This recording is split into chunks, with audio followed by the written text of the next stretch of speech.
and welcome to the opening panel of the Prague European Summit, in which we're going to take a look at what future lies ahead for the EU after the global COVID crisis. Europe faces a crisis that is unparalleled since the end of the Second World War. Borders have been closed for many months of the year. The economies of the continent face severe economic downturn, and countries are borrowing eye-watering sums of money to keep their economies and their societies afloat. Meanwhile, the political and the economic fault lines have reopened, and there are fears that tensions over who's going to bear the costs of all this could feed nationalism and far-right populism. And some EU leaders have even warned that the current crisis calls into question the very essence of the European Union, the very relevance of the EU, of having a political and economic union, and that the EU itself is at the risk of falling apart. Well, we've heard all that before, of course. Greece, sovereign debt crisis, problems in the Eurozone, and yet we're still here. The blue and yellow flag is still fluttering over this palace, and it's fluttering over many other buildings in EU capitals across the continent. There is, of course, one less star on that flag, that of my own country, but that's perhaps for a different debate than today. But how should the EU steel itself to be better equipped to deal with the next crisis, whether it's a global health pandemic or anything else? Were the EU's limited powers to respond to such a crisis of this scale, one reason why the continent got it wrong? Did the continent get it wrong? Is there now an urgent need to give the EU further power, further centralised competences to make it more agile and more responsive in the future? Would it help? Is it possible? Is it even desirable?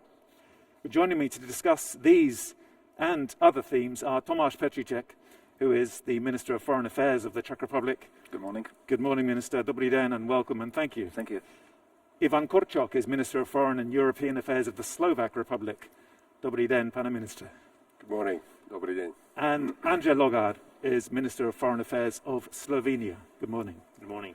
And from Vienna, Alexander Schallenberg, who is Minister for European and International Affairs of Austria. Good morning. Hello to you. Now, just a word on the boundaries of this debate. There will be opening remarks of 2 minutes each, then 3 rounds of questions, answers about 2 to 3 minutes each, before we open up to a virtual Q&A. Ivan Korčok, would you perhaps mind starting with the perspective from Bratislava? Well, first of all, good morning to all of you, and many thanks to you, Tomáš, for inviting us to Prague. Before I share my remarks with you, I wanted to say how exceptional it is always for me to be here in Prague.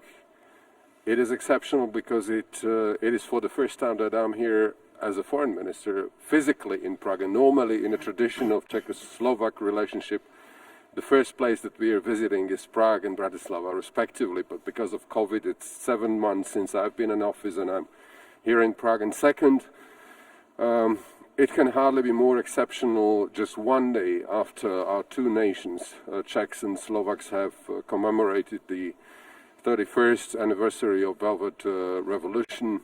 It was special, it was extraordinary because of circumstances. People were on the streets, although there are limitations, but we've seen yesterday that the journey for freedom and democracy is endless, and we have to fight for it because it can never be taken for granted. Now, ask me a question instead of lots of questions. Instead of trying to share my views, but mainly COVID. I mean, we are all consumed by COVID and by our effort to deal with that unprecedented crisis. When I look back, we've done our utmost to basically limit the damage caused by pandemia. We are still not over it, and therefore I believe it would be completely premature at this moment, while we all are finding ourselves in the midst of a second wave, to say what was the best solution, what mistakes were made, because there were made mistakes, no doubt about that. But two, I'm looking forward to debating what comes after that, because I think it would be very bad if we only would torture ourselves and our people with, COVID, because the world has not stopped. There are crises underway, there are multiple crises underway, including in our vicinity, in a close neighborhood, and we have to go beyond COVID as well. So therefore, a great opportunity, and thank you for having me today to discuss precisely this here in Prague. Okay, thank you very much, Minister. Alexander Schallenberg, a few kilometers up the Danube, from Bratislava, that is, in Austria. What are your thoughts?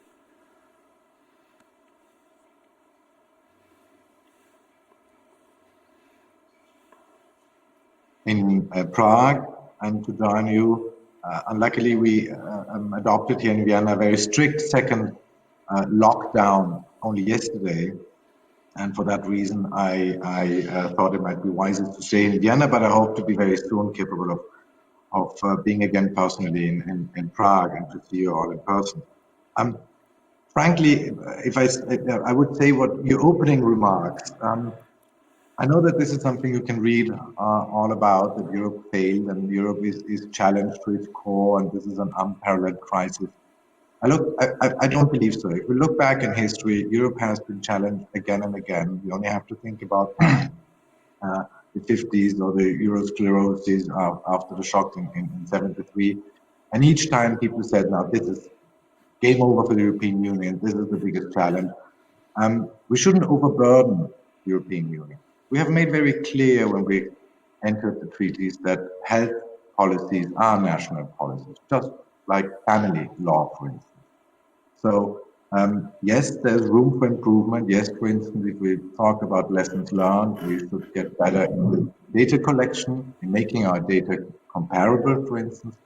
But I'm not convinced that calling immediately for new competences, which is sort of a European reflex sometimes if we have a crisis, is really necessary here. If we look at the first weeks in springtime, where we had the first wave of COVID-19 in Europe, yes, European countries tended to react instinctively on a very national, self-centered level, hoarding equipment, closing borders. But very quickly, within days, if not weeks, we also saw a very strong sense of solidarity within the European Union as such. But I would point out, if I see my three colleagues on stage among our neighboring countries, I have a feeling what the message brought home by COVID-19 is we need each other. And yes, neighborhood matters. And yes, we are a union of solidarity. And that kicked in very quickly, actually, although it was a very national health crisis, which affected, and we tend to forget that, EU member states in very different shapes, because it started in Italy, while other countries in Benelux or Scandinavia still had the feeling that this will, not touch them, won't reach them. We in Austria had the advantage that we saw the pictures coming out of Bergamo, and the medical staff in Italy had contacts with the Austrian staff, so we knew very early on what was coming up, actually. But again, I believe that now in the second wave, we are challenged to show that we have learned the lessons from the first wave and that we don't close borders again as drastically as we did it in the first wave, that we don't choke our economies, and that we try to get out together of this. And if you look, for instance, at the policy the European Union has adopted as far as vaccines are concerned, then there is already a lessons learned, because we have decided to pool our efforts as European Union instead of having the new race to the moon and every country tries to buy as much equipment and as much vaccines as possible. That would be my first rather probably positive reaction. Right, well, thank you very much. I'm looking forward to unpacking some of those ideas there, especially about the solidarity in the EU. Andrzej Logar, could you give us your viewpoint as Slovenia's Minister of Foreign Affairs, please? Well, for the time being, we still have more questions than answers. And still we cannot talk about post-COVID EU, because COVID is still here. I mean, with Ivan, we are the ministers of COVID. We sworn in the midst of first wave, and until then we are just repeating meetings talking about COVID. And you know, like crisis. Does it get a little boring? No, it's not boring, but it's, you know, like one issue topic, while other topics are left behind but still had to be tackled. I mean, there are so many crises in the world, in our neighborhood. There's so many open questions that we have to solve, that in the meantime we still have to, you know, like focus as well on other issues. Well, what is obvious that European Union, it's you know, like the years of peace and prosperity are not so 100% anymore as there were after 2004 with this big enlargement, when we all I think thought about this historical event, and many of, you know, like successes was aligned to that big success of reuniting Europe. Now in last 10 years, 12 years, we had three major crises. And as Alexander said, the response of European Union were more or less all the time the same. Okay, let's change the legislation, let's put more power to EU level. You see, not necessarily always the right question.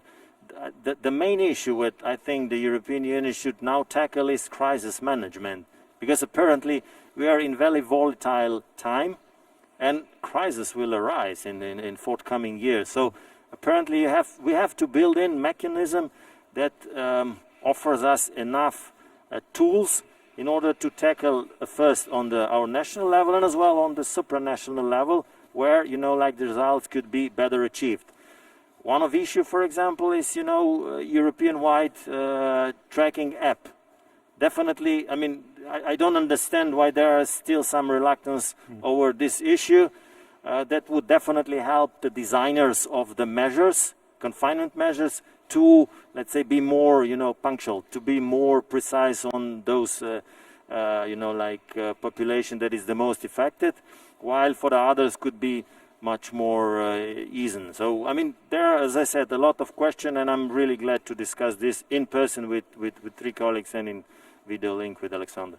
Thank you very much. It's a very interesting point, especially about those apps. As far as I don't know, don't talk to each other at all. I think all the different EU contact tracing apps.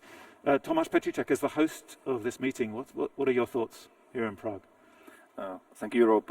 I will be very brief in my initial comment, and I will build on what my colleagues have already said. I have often marked the crisis as an opportunity, and I hope that I have demonstrated in my words and in my deeds a proactive response is the way forward for us as Czechia, but for us as European Union. And here I would like to strongly support what Alexander Schallenberg said. We had many crises before, and very often we get through them and we overcome them, and we become stronger in our capacity to react to future crises. And this is another case where we need to take a stock what went right, where we made mistakes, in order to be better prepared for the future. I would like to give a clear example. When we faced economic and financial crisis a couple of years ago, we probably didn't have right economic recipes. How to prevent economic drop, how to prevent the rise in unemployment. Now, European Union is better equipped to react. Very soon in the crisis, we agreed on a massive economic stimulus, Next Generation EU. It is still in discussion, but this sent to our people, our citizens, and also to the market a strong signal that EU is capable of coping with economic and social impacts of this crisis. But I believe that this crisis also learned us a lot of other lessons, how to better cooperate in Europe on issues like our common resilience. At the beginning we saw that we are relying on one or two suppliers of key equipment of managing the crisis. Here, I think we are ready to put in place measures that will strengthen our resilience, that will help us to diversify, for example, global supply chains in strategic areas. So resilience is a topic that will be high on our priority list for the future. But I believe that now we need to focus on what is coming, on our position in the world, how the pandemic has influenced EU's role as a global actor, and we need to work on this with our partners, be it with our transatlantic partners, but we need to focus on our neighborhood. And there are still long-term challenges ahead of us, starting with climate change, with new technologies that will influence our security and the well-being of people in Europe, with cyber security and other issues. And here I believe that from the crisis we learned that we need to cooperate more closely, that we can face these challenges only together, and this make us stronger together. Thank you very much, Minister. And again, I look forward to unpacking just some of those concrete examples of how those things can happen, because there are things that we hear all the time. How can they be put into practice? I'd like to start, though, if you'll forgive me, on a personal note. A bit of Googling reveals that all four of our speakers have rather intimate knowledge of the subject at hand, because Ivan Korchok, Andrzej Logar, Alexander Schallenberg have all had COVID-19. And Tomasz Petricek, I believe you spent the mandatory 10 days or 14 days in quarantine. So I'd like to know, how deeply did that experience affect your ability, A, to function as government ministers, but also whether, having had that brush with this very strange and very new and very terrifying disease, gave you a deeper understanding of what we and Europe is dealing with. Can I start perhaps with Alexander Schallenberg in Vienna? Well, I have to say, I was, yes, the first member of the Austrian government, and up to now the only member who was tested positive. The biggest challenge for us was in the first couple of hours to find out who was actually the contact person, the group of contact person number one, as we call them, those people who have been, so to say, exposed to me. And I was very happy looking back that I didn't infect anybody else. But being as a member of government, or any person in public life who meets many people actually and has teams working for him and so on, this was maybe the biggest challenge. And luckily now we had measures already in place. We used the FFP2 masks, so we were safe, but it proved to us that that's the biggest difference between March or springtime and this time. I remember the last time we had a video conference of the Central Five of our neighboring countries. We had our Hungarian colleague who is positive now, Ance and me who had been positive, Tomasz who had been in lockdown or in quarantine, and the only one, Ivan, I believe, has been spared up to now. But it shows it has arrived at government level, at the administrative level, and that's the big difference we had in springtime, because we weren't affected to that extent. And Europe is a lot more affected now in the second wave. Personally speaking, I was lucky enough to have no symptoms or hardly any symptoms. So, but it was an experience for us to check whether all our protocols work, and luckily they did here in Vienna. So it wasn't such an obstacle to actually running the government of Austria, running the Foreign Affairs Ministry, the fact that you were stuck at home doing everything on Skype? Yeah, I mean, I would say one of the positive messages, and I believe it's not only for public administration or politics, it's also for business, is home office can work to a certain extent. It doesn't always. Meetings like these, when we have 4 or 5 people, actually work brilliantly. I wouldn't say maybe the same thing about other meetings, 27 member states, that's more cumbersome. But yes, and one of the things, for instance, the foreign ministry we are doing now, we are putting together a whole package in the next couple of months. We have found out that not everybody in the ministry, for instance, has a mobile phone from the state. They use the private ones, and we rely in a lot of cases on people having laptops at home. So we will give everybody who works in the foreign ministry will receive until January a mobile phone and a laptop, so that we can assure whatever happens, they can work 100% from home. Okay, thank you. Ivan Kurchuk, what was your experience of testing positive and working through it? Well, it's the fact that you're asking this question is just an evidence that Google is not always right. Well, apologies. Because I was not tested positive. It is true, however, that I was twice in a quarantine. For the first time at the beginning, when I returned from the U.S. and I even missed the inauguration ceremony of our new government. I was sworn in then after I left the quarantine, 14 days later. And then second time when I knew that I was in contact with a person which was tested positive, and therefore I stayed in a self-quarantine. So I think with Tomasz, two of us still have no experience with what it means to be positive on that. But in a more practical terms, and just to show that even us diplomats and foreign ministers, we are human beings. So I'll be very frank with you. I hate this way of working. Having Alexander remotely somewhere in Vienna instead of having him here on the table. I experienced Prague European Summit, I think 2 or 3 years ago, when it was crowded and hundreds of people here in the audience. I miss it so much that we are so limited. I mean, we cannot travel. That our Foreign Affairs Council actually tomorrow is again a video conference, because you can never at least in that's my experience, you can never replace a personal contact, emotion that you want to bring in your conversation with your partner, and you cannot replace it by the sophisticated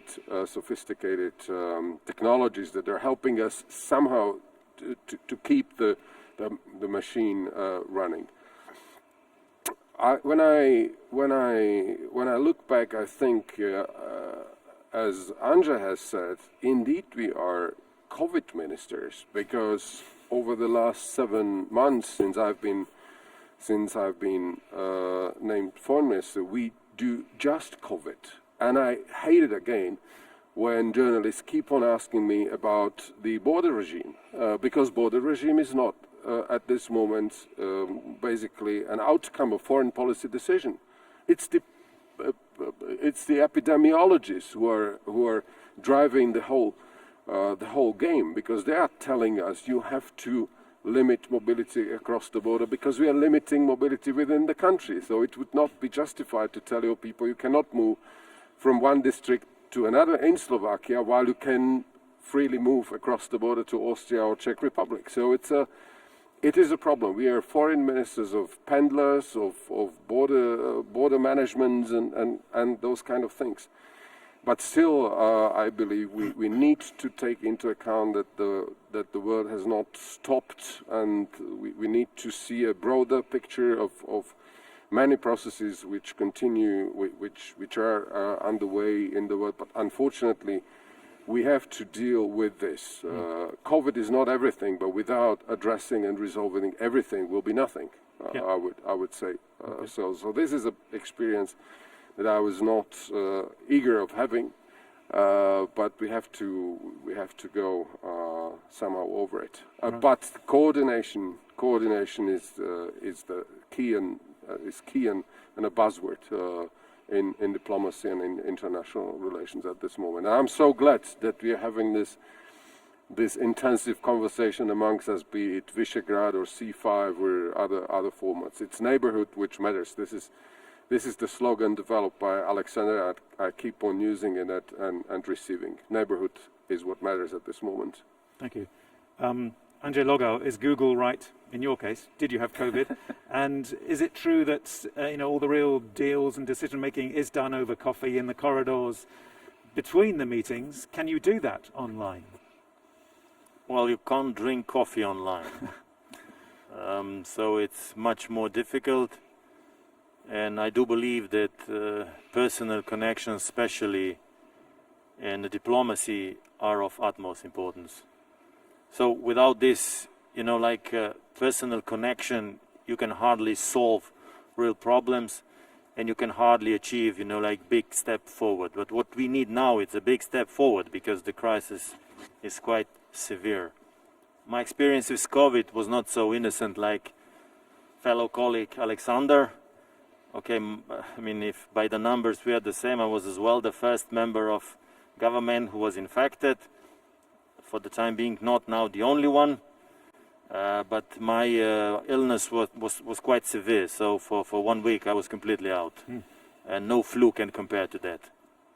And if I learned something from this, like being infected with COVID, is first of all, it shoots on every side. I mean, I always use my protective equipment, my mask. I always disinfect my hand. I always keep the distance, but still I was somehow infected. So no matter what you do, it's still a possibility that you will catch the virus.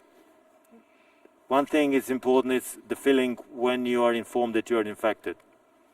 It's something can be compared to anything, because you don't know what is happening. You saw the picture for countries. You have the numbers of those who died. You have the percentage of those who have severe version of COVID, and you're really afraid that you will be one of this. So first of all, it's personally you can easily understand the feeling of fellow citizens when being so afraid of this virus. And at the same time, you really don't understand, and you can have no sympathy with those who neglect the virus. I mean, this makes a real damage to fight against the COVID. And one should be aware that this is serious illness. And the second thing what I learned is, I mean, we are still in a way stigmatized with being COVID infected. I mean, I got so many mails and messages, I'm infected as well. So many of them are infected, but nobody talks loud about this. So in that sense, this discussion, saying experience about this COVID issue is as well important, because, like when you start talking about this, it's much easier as well to say your experience. And at the same time, for us foreign ministers, it's extremely difficult, I must admit this. I mean, I was on a Baltic tour, visiting 3 ministers of Baltic states, coming back home, like regularly testing, and I was infected. So imagine, I was like a biological missile to Baltic state. I sent all 3 foreign ministers in self-isolation for a week. This or for could 10 days. Perhaps be used as a weapon in the future in diplomacy. That's why I'm saying. I mean, I felt so bad because of that. Really, it's really difficult to congest this. So I called after I was healed, all of them, and luckily my air number, so index as well, is 0. I did not affect anyone. And I would say this is important. I think because I respected the rules and I always wore a mask, disinfect my hands and keep the distance. So even though I was not spared of being, but I spared with this behavior others to become affected. Thank you very much. Tomasz Petricek, you were just in quarantine, right? But many government ministers were in quarantine, Jan Hamáček and so on. Was it extremely disruptive, that period? I see two angles how I experience this pandemic. It is true that the pandemic has turned our lives in many ways by 180 degrees over the top, and one is as a minister we had to adapt to the new reality. We had to use new instruments that haven't been so frequently used in the past, video conferencing. We phone each other on a more regular basis than before, probably. On one hand, it saves sometimes time. On the other, it cannot fully replace personal discussion. It is more interactive. It is more intimate, and you can really discuss issues in more detail for sure. But on the other hand, it saves some time. It is easier sometimes to call a meeting with my colleagues because you spend 1.5 hours discussing. You don't have to travel. I think for the future we will probably stay in some kind of like blended way of doing diplomacy. Hybrid diplomacy, perhaps. I think that at the end we see that sometimes to organize video conference when something urgent is on the table is a way how to get the first interaction, but it cannot fully replace, of course, personal meetings, especially when it comes to multilateral fora, where you have, for example, 180 members participating. I would ask maybe somebody whether everybody followed the whole discussion at the UN General Assembly. Yep, Exactly. Yeah. So long.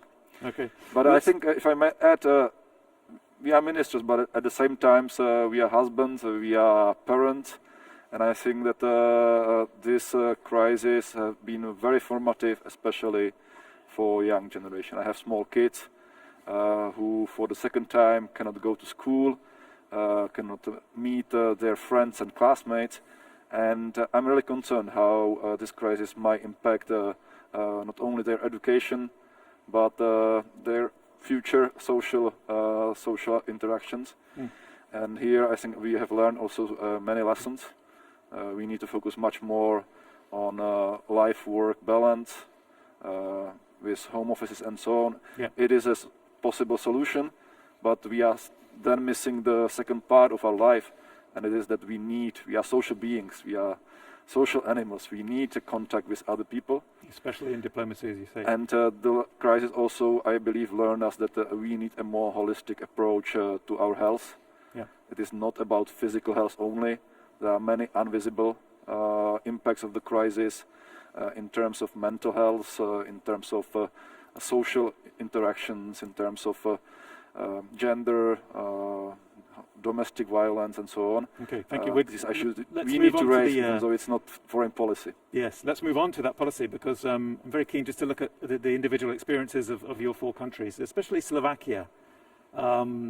Ivan Korčok, I mean, you guys just carried out an experiment which was unique on its scale in European terms by testing almost the entire adult population with these antigen tests over 2 weekends.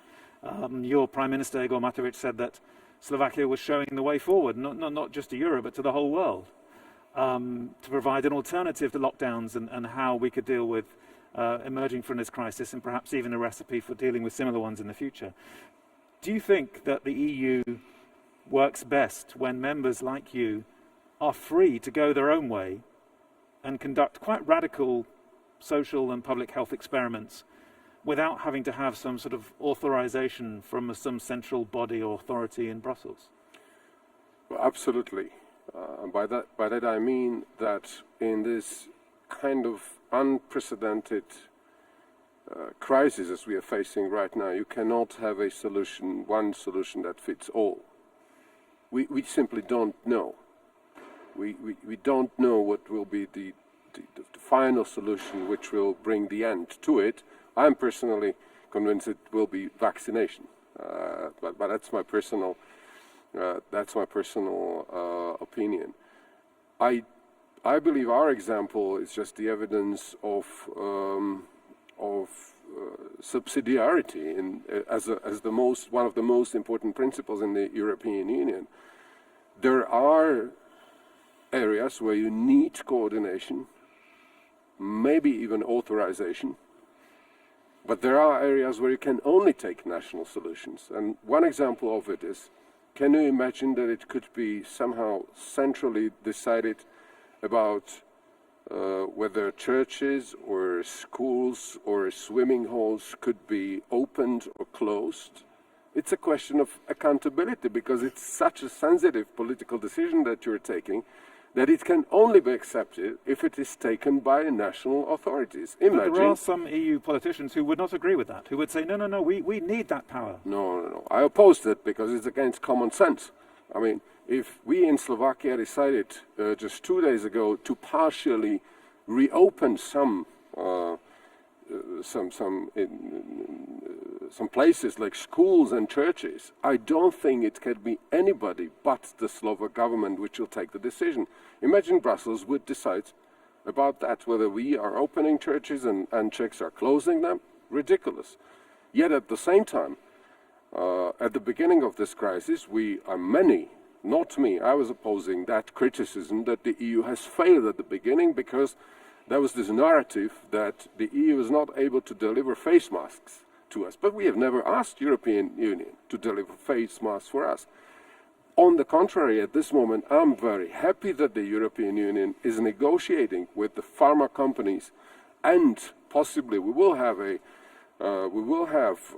more than 1 billion of vaccines made available once the moment comes that it can be distributed. It's a vivid example where I see a role for European Union, whereas I don't see that role. And in the particular case of Slovak experiment, you know, in a way, the most important basically moment for us to undergo that risky operation was that we've seen the dramatic situation evolving in the Czech Republic, and we knew we have to do something because we were exactly 2.5 or 3 weeks behind the Czech Republic and the curve, which is growing and growing and growing. And then after consulting epidemiologists and also sort of common sense, what we've been hearing from the beginning of this crisis, testing, we decided to undergo that. The Austrians have helped us, Hungarians have helped us, and indeed in the first round we managed to test practically the entire population. And this coming weekend we are going to test again 450 municipalities where we have had higher than 1% positive rate from the previous testing will undergo this testing again, because by that, in combination with other measures like partial lockdowns, you are buying time. So that's the main objective of it, to prepare then your health care system and public system to manage when, you know, the number of those who are infected will still grow, because after the second round, possibly the third will come. So yeah. Thank you. I want to bring in Alexander Schallenberg straight away from Vienna, just because Chancellor Sebastian Kurz, I think, said on Sunday that Austria was looking to emulate the Slovak model and use this mass antigen testing to at least allow the country to partially reopen in December. And it's intriguing, isn't it? Because it's probably the first time that Austria has taken inspiration for such a major policy development from one of its former communist neighbours in so-called Eastern Europe, Central and Eastern Europe. Well, I wouldn't say it's the first time. We continuously learn from our neighbors, and we don't consider them as former communists. We have a much longer common history dating back before communism.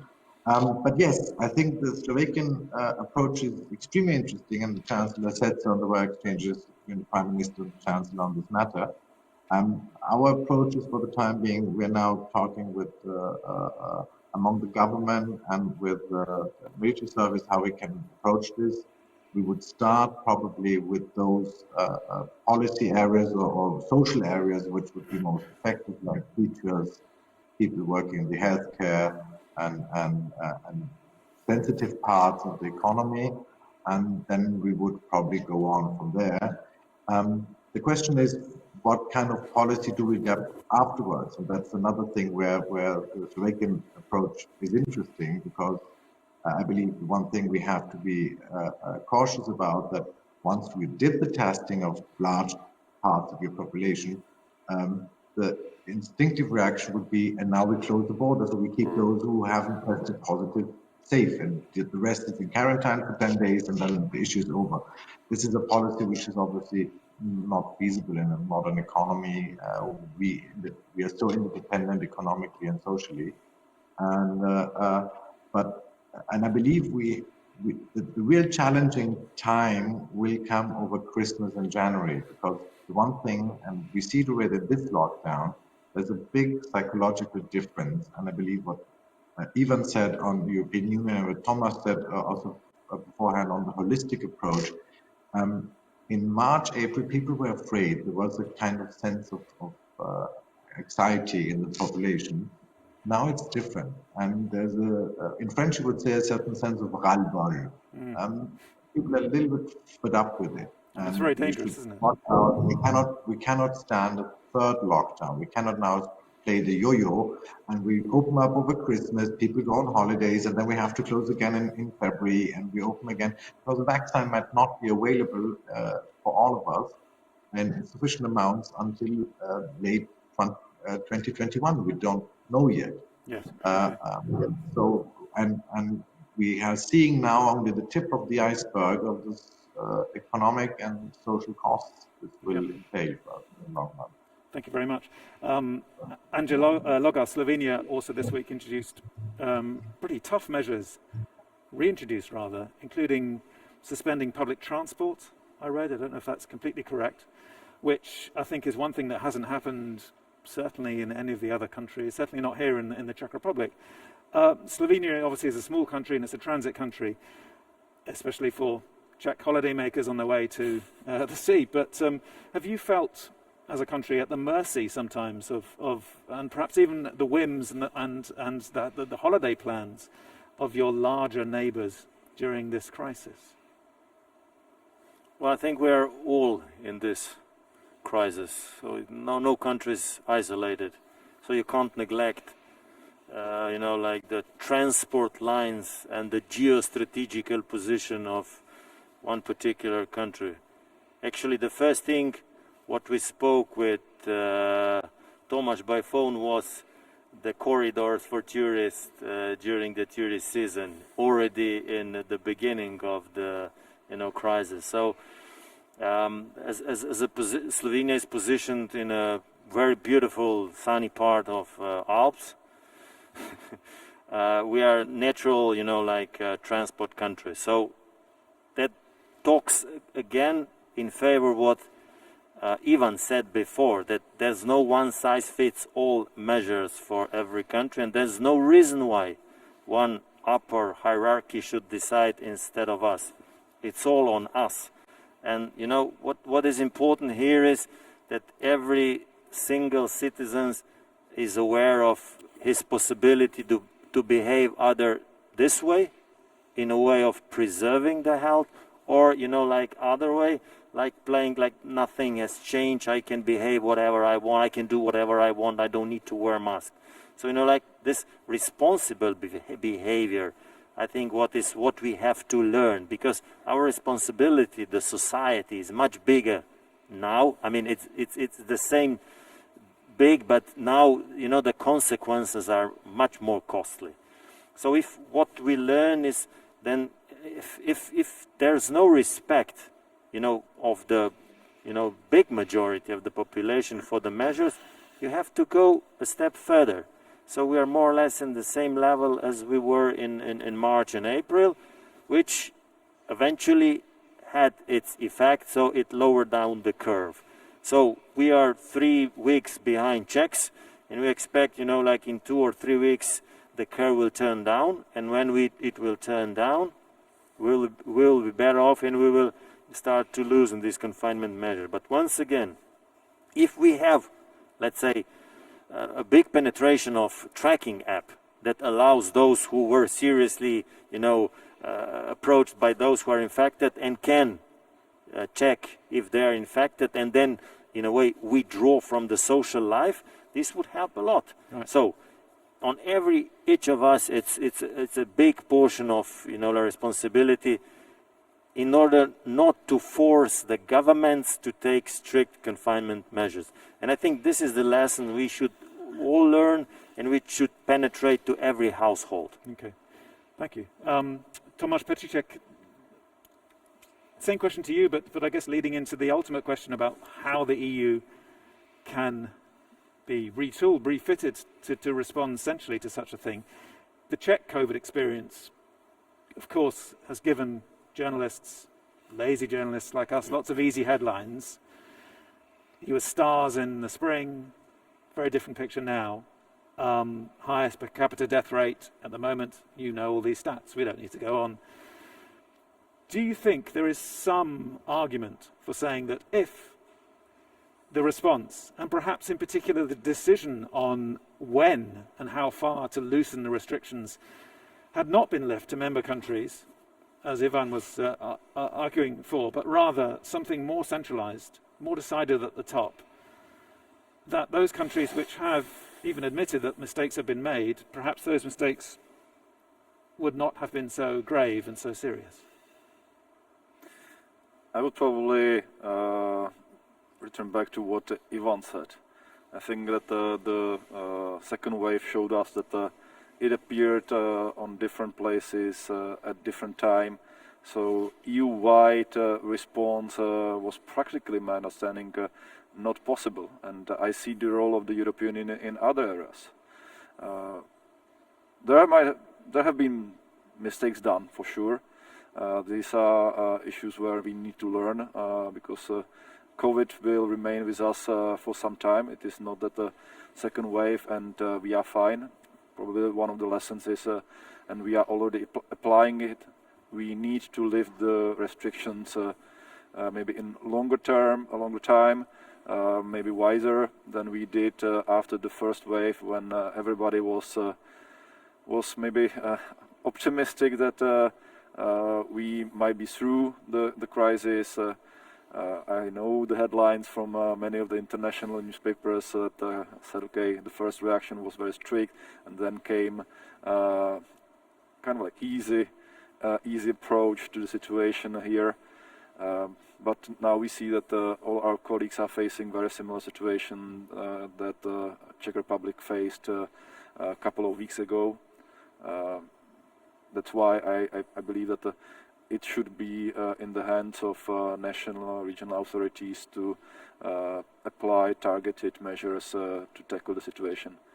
However, I see the role of the European Union in coordination of some of our possible responses to the crisis, where I feel EU is competent to do it.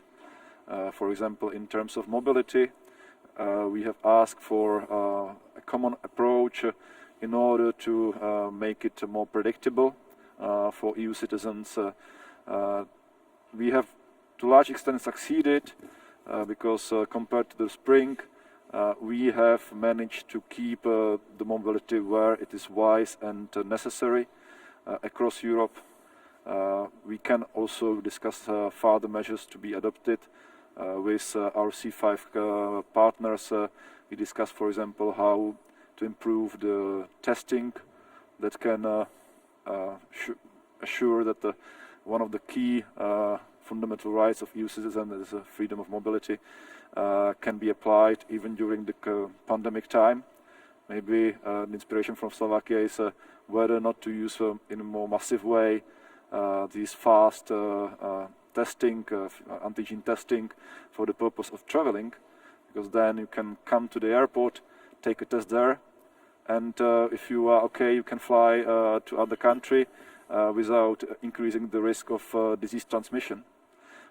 So here I see that the EU can be of added value, but when it comes to local or national measures, closing churches, shops, barbers, restaurants, I think it is necessary to leave it at the appropriate level in order to take the decision in the right time, to be proportionate to the situation, and to be time limited for time really needed. Because then, for example, we can afford maybe in a couple of weeks to lift some of the restrictions. Hopefully, for example, more kids will return back to schools sooner than in other countries, because the situation here is on a positive trajectory, while in some other places we still see increase in daily cases. And for us, it would mean only that we will be, for example, in a lockdown for longer than necessary. Thank you. So, Ivan Korczak, on that central issue of the central premise of whether the architecture of the EU is too rigid to respond to something like this, I think we've all agreed that that's not true. So what can be done, practical terms then? What can change that will really make the EU better equipped to respond really, really quickly in a more unified way, so that you're not closing borders in a sort of chaotic way, which we did see in the summer? I think we will know the definite answer about it once the crisis is over, because at this moment, I mean, it's emotions driven because the situation evolves. What is today in Slovakia is a positive development thanks to the measures that we have introduced, a combination of testing nationwide and partial lockdown. But I don't know what the situation will look like in 3 or 4 weeks again. I don't know what the popular reaction will be should there be the third wave. So it's too much of emotions, and I believe once this crisis is over, then we have to sit down together, and then we will be testing also our political ability and readiness to possibly provide more competence for the European level. I could imagine today there shouldn't be any dispute over the EU's competence, for example, to set a sort of standard whether and for what purposes anti-gene testing is suitable or not. Because in Slovakia, the major political dispute that we have had in our country before we started testing and afterwards and right now is whether PCR tests are better or the anti-gene tests are better. And then you have a political discussion amongst epidemiologists and opposition and the coalition. It would certainly have helped if we had a referential, so to say, point, sort of normal, neutral, basically, recommendation for what purposes the anti-gene testing could help or not. But once again, I don't think that amidst the crisis, this crisis, we can start a serious discussion what precise competence should be given to European Union. And by the way, the EU has come up, I think, 3 weeks ago with the health union as such. And there are many elements which are very, I believe, very reasonable, but they will have to be discussed really in details what that would require, what kind of competence once we are over it. Because today, once again, in Slovakia, we are preparing for the third round of testing. We are not at this moment engaged in a discussion about, how Europe can be prepared for the future. Had somebody told me 7 months ago that I would be sitting here in this way, I would find it impossible. Yeah. So let's be prepared for the unexpected. Okay, thank you. Alexander Schollenberg, you raised your hand there, I believe. Yeah, thank you very much. I believe, frankly, even your question is biased, because if you ask what can we do to make the European Union better, at the very beginning I said, if there is a policy area which is deeply rooted in national policies, it's health issues. It depends on what kind of policy you have conducted over the last number of decades, how much money you were willing to put in there. And if you see, for instance, the reaction in Sweden or in other member states of the European Union, it is a very social issue. In some countries, you have a bigger sense of individual responsibility. In other countries, people would expect the central government to take a decision. In third countries, it's then even a federal competence, partly in Austria and in Germany. So I believe it is dangerous and negative and unfair to point to Brussels and say Brussels failed and we have to get better. I would say yes, there are certain things we don't need to change competences. We can be better, as the colleague said, on data comparability, data collection, strengthen maybe the ECDC as far as early warning is concerned. But we don't have a debate either about same-sex marriage and that Europe should have a policy on this. I believe it's a little bit the same thing. This is a very deeply policy rooted deeply in the member states, and we have to watch out not to make out of this a very unfair European debate, which shouldn't be. Understood. Thank you very much.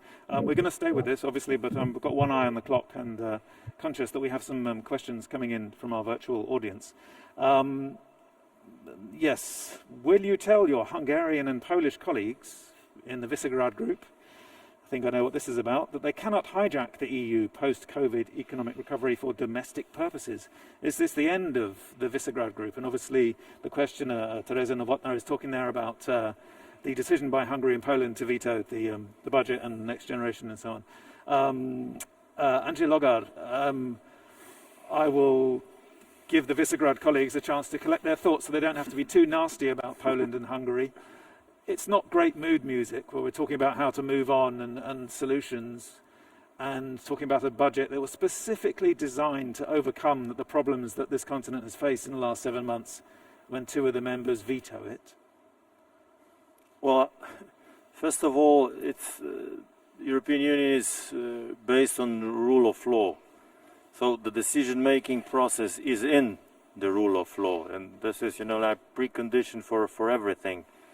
I think the discussion is right now very heated, and it's above the level of foreign ministers. And I think this week there'll be a Eurozone Council, again, I think on the audio-video conference of Prime Minister and President of States.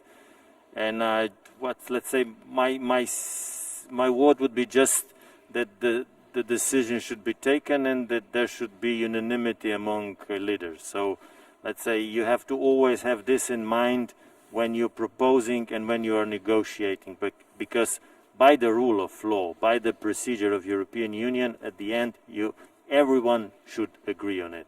Okay, thank you.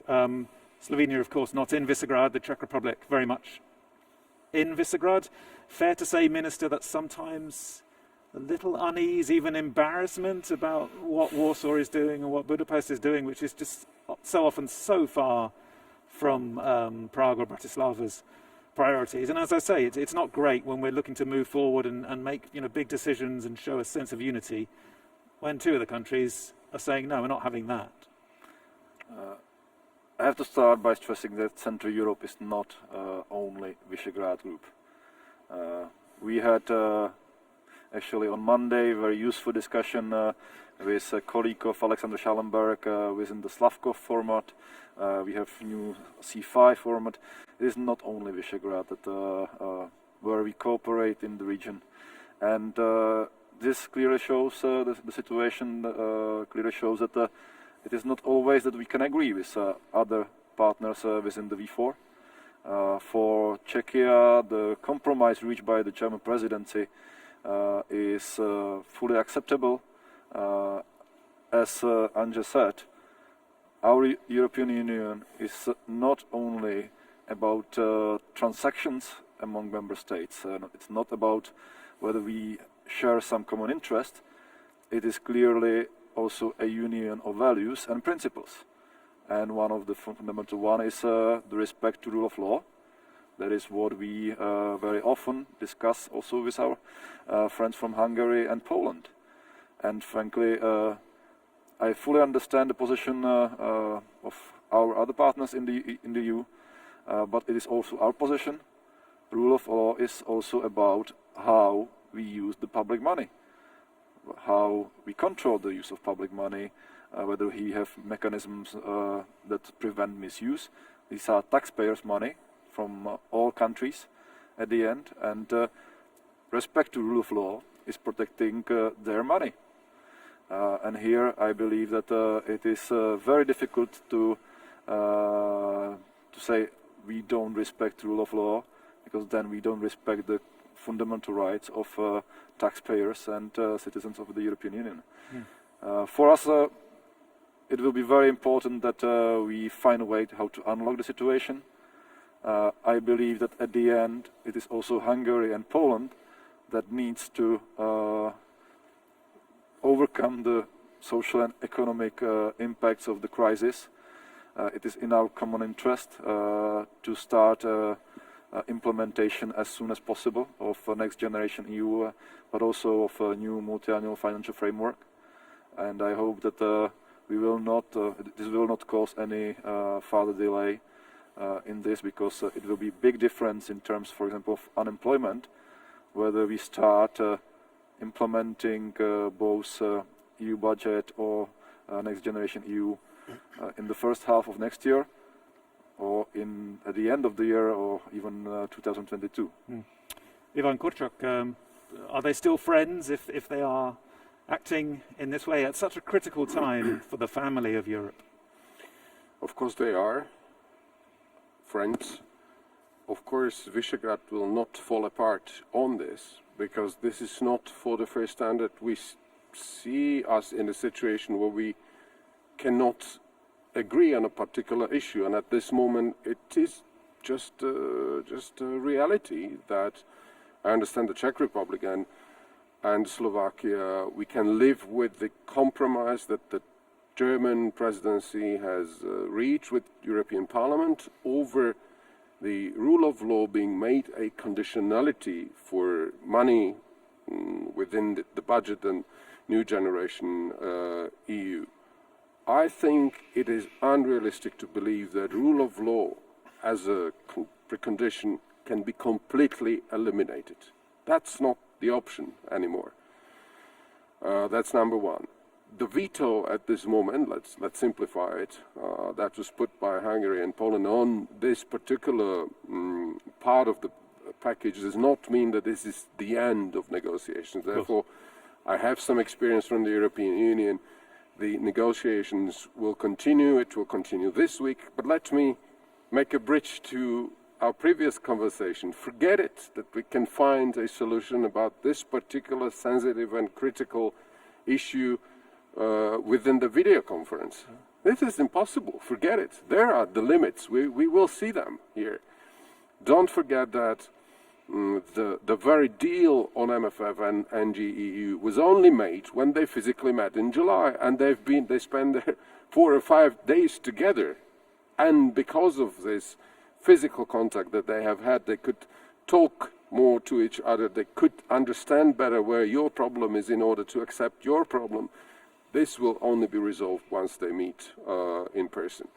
So Visegrad will not fall apart. It's not over. It will only be resolved once they get physically together. And number three, I agree entirely with how Tomáš has described the situation. Rule of law as such is the very essence of European Union. This is not something that should divide us, because this is the cement which is keeping the whole building together. And therefore, I'm very unhappy over the fact that, as if rule of law would be the most divisive issue between one part of Europe and the rest of Europe. But rule of law, once again, this is a principle which is applicable for Austria, for Germany, for Slovenia, Slovakia, Czech Republic, for all of us. Because without rule of law, there will not be a money transfer between the country. There will not be solidarity.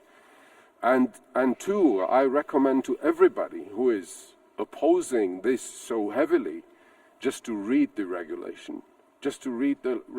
Because there were many compromises made already into it, because European Parliament wanted to have much, much more in it, in terms of decision making, but in terms of scope and principles which are part of it.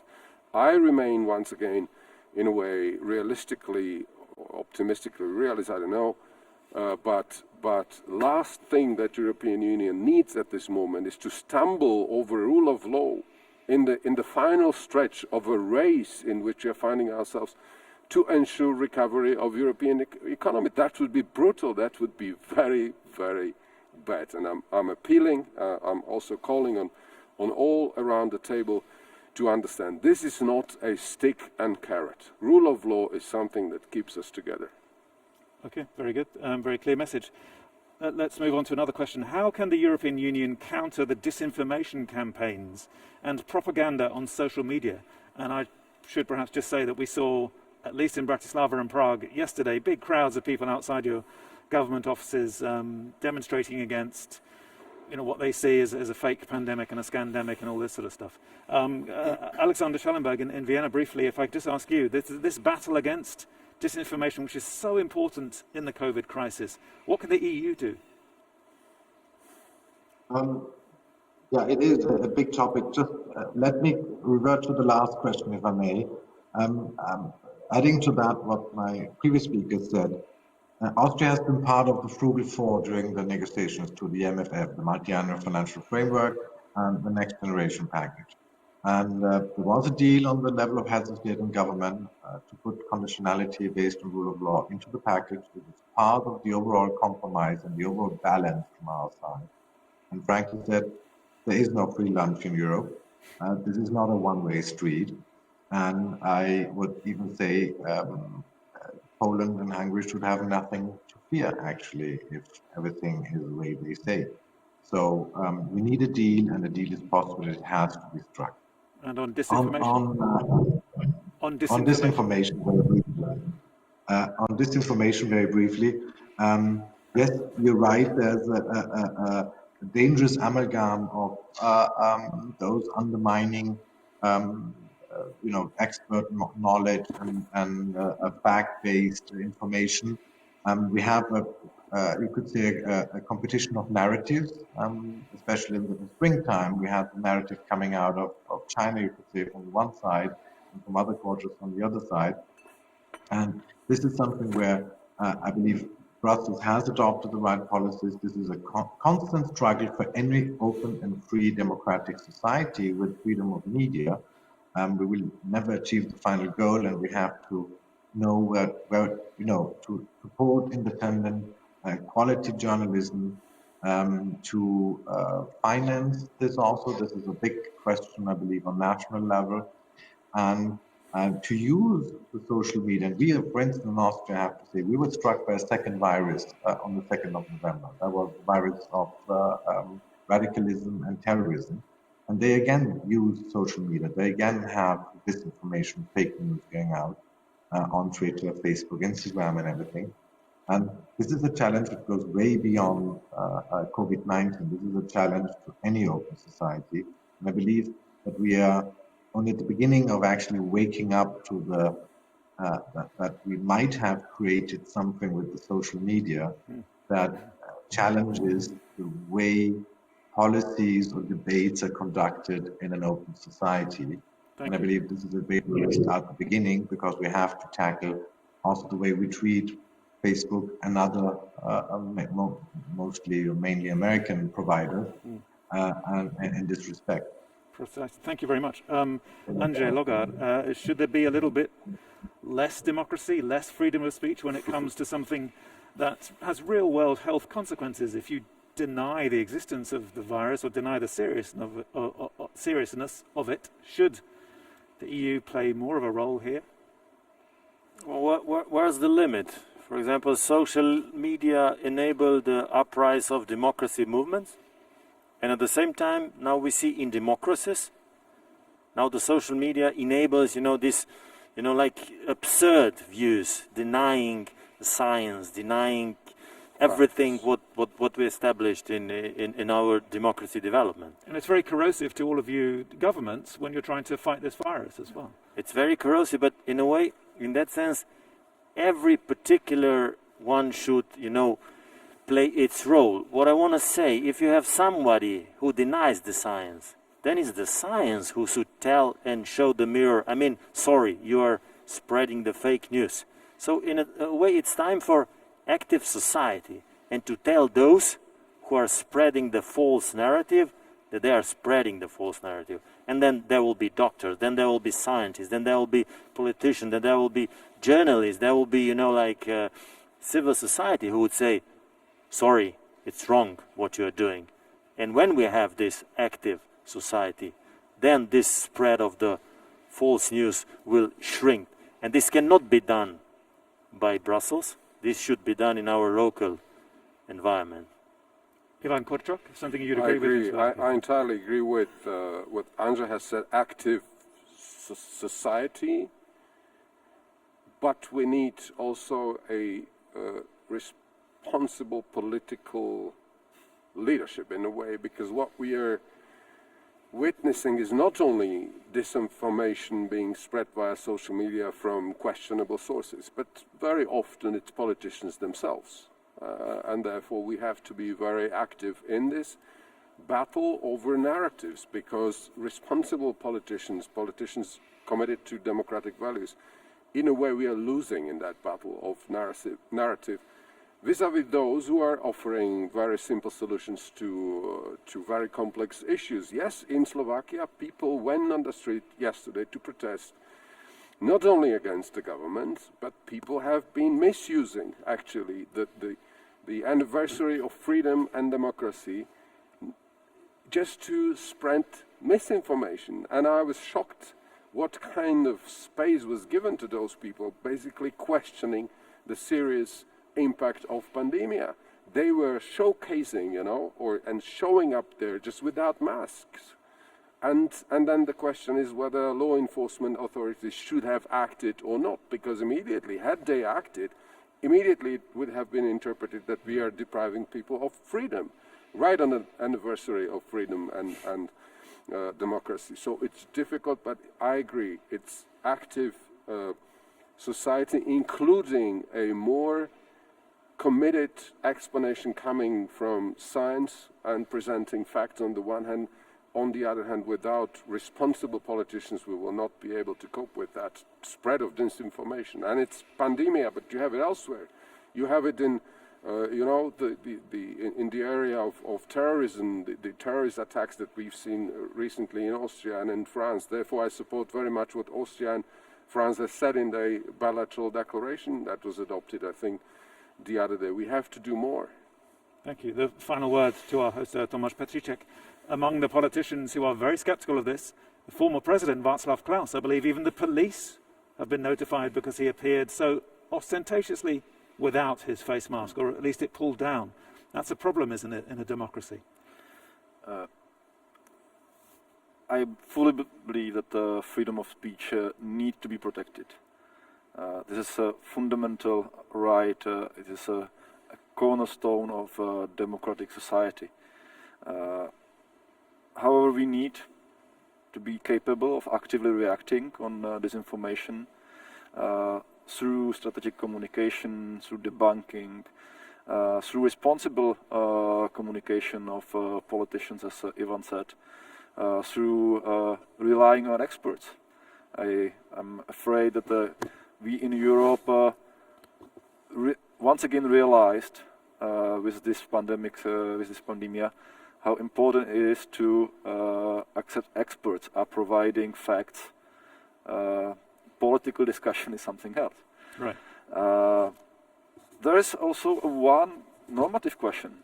Very where briefly, is the line, if you will. Really where is the line between clear lying, and opinion, which is part of democratic debate? And I think as long as we don't have answer to this very fundamental question, we will be very vulnerable to disinformation. Thank you very much indeed. A really fascinating debate with such broad, far-reaching consequences for all of us as we fight this pandemic. I'd like to thank again Alexander Schellenberg in Vienna, Ivan Korczak, who's come from Bratislava, Andrzej Logar, who's the Foreign Minister of Slovenia, and our host, Tomáš Petříček. Thank you very much, gentlemen. Thank you very much. You.